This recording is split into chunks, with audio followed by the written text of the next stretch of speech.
The visual gap on faceless YouTube has closed, which means the difference between a documentary channel making 500 a month and one making 4,000 is no longer in the editing. It's in the script. Take for example Uncover History. Nothing flashy in the visuals, but every beat pulls you forward because the research is real, the numbers are real, and the sources have names. That's what pays the RPM in this niche. Here's what happened when you try to shortcut it. You ask Claude to write a 30-minute documentary script and you get back polished generic prose. You type Humanize this and you get the same content with softer words. In my run and Suez Canal script, I also got 3 fabricated figures that were not in the original.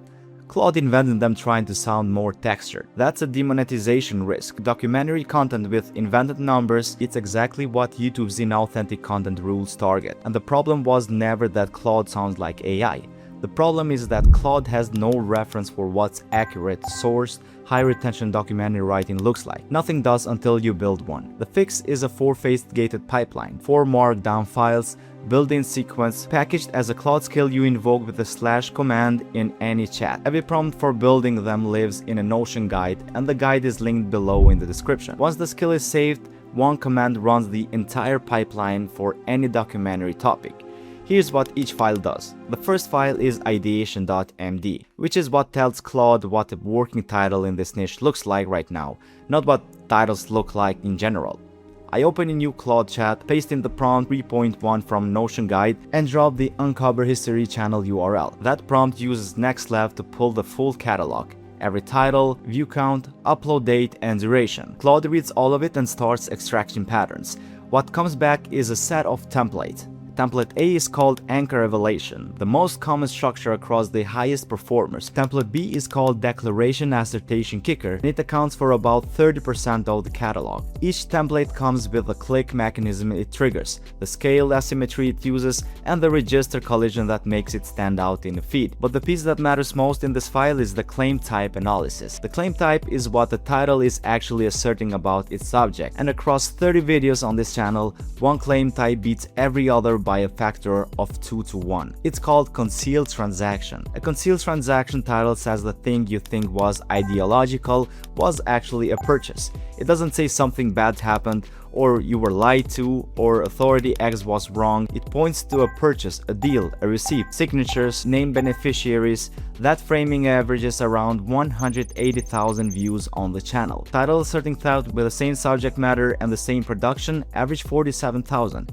Same channel, same audience, different claim. The file logs that in. It also logs in verb families, which verb signal transaction and win, and which signal process and lose. Sold, bought, seized, and built show up in the top performers. Shape, developed, and established show up in the underperformers. Then prompt return the whole analysis into a clean ideation.md file. That's file 1. The second file is scripting.md, and it governs the structural bones of the actual script. I pulled the 3 highest performing full transcript from Uncover History and paste them into Claude with prompt 3b loaded first. A small note here, when you paste 3 full transcripts in, Claude sometimes flags it. It wants to make sure you're not planning to reproduce another creator's work, which is fair check. What you're doing is analyzing structure, beat order, transition mechanism, density patterns, not lifting content. Tell it that and it continues. What comes back after prompt 3.5 runs in the structural skeleton. 22 beats with percentage timing that map to where each beat lands in the video, plus transition mechanism,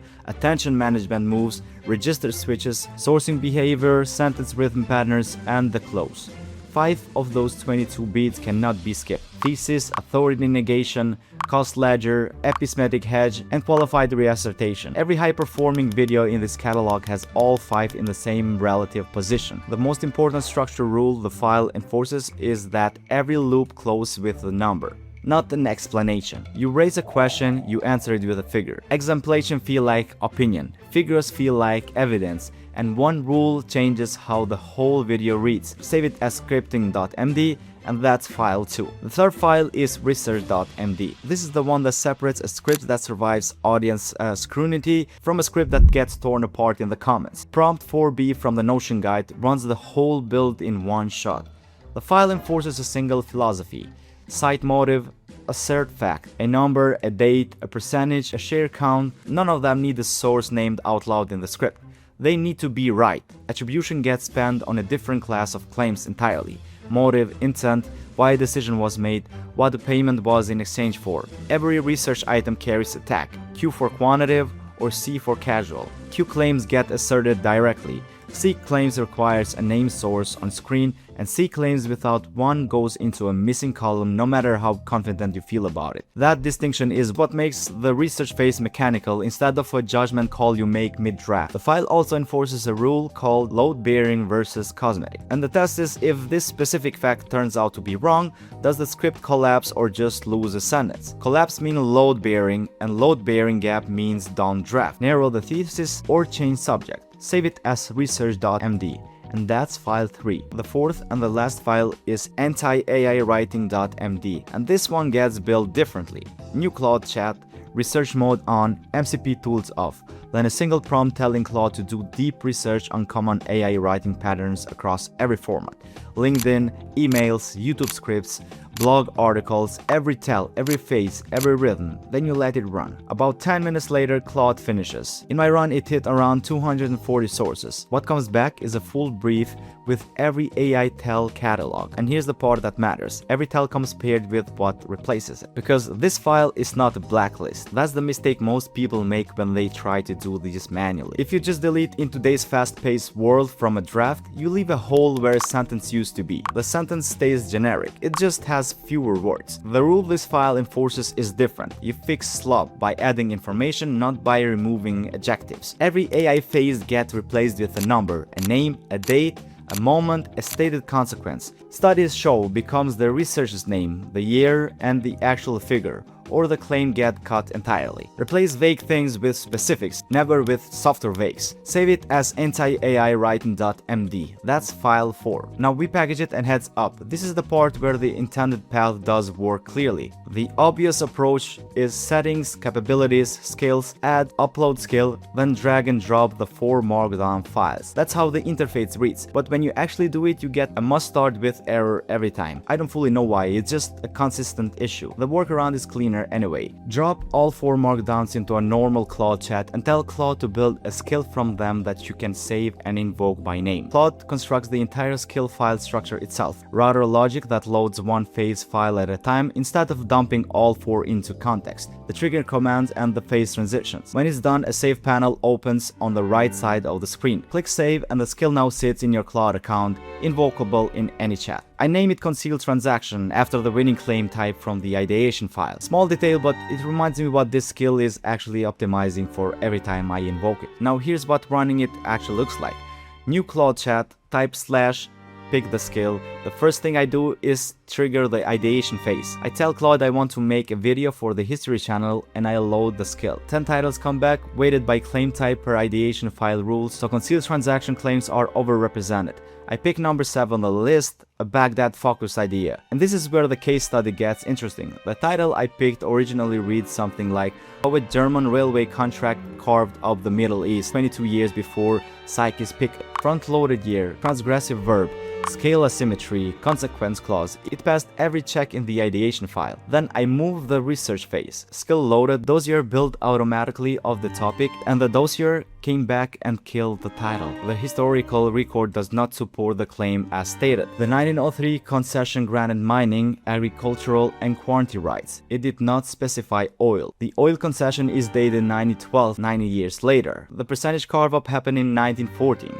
And in 1903 specifically, Britain was offered a quarter of the enterprise with 8 board seats and refused it. The carve-up thesis has to explain why the alleged carve-up gave a third away and got turned down. Writing the video as original title would have forced a sentence like, many historians see the Baghdad Railway as a precursor to Psyche's Picket. That's a hedge. And per the research file rules, a hedge is not a wording problem. Hedge is a hole. It means the record doesn't support what the sentence claims. So the research phase focused a title revision.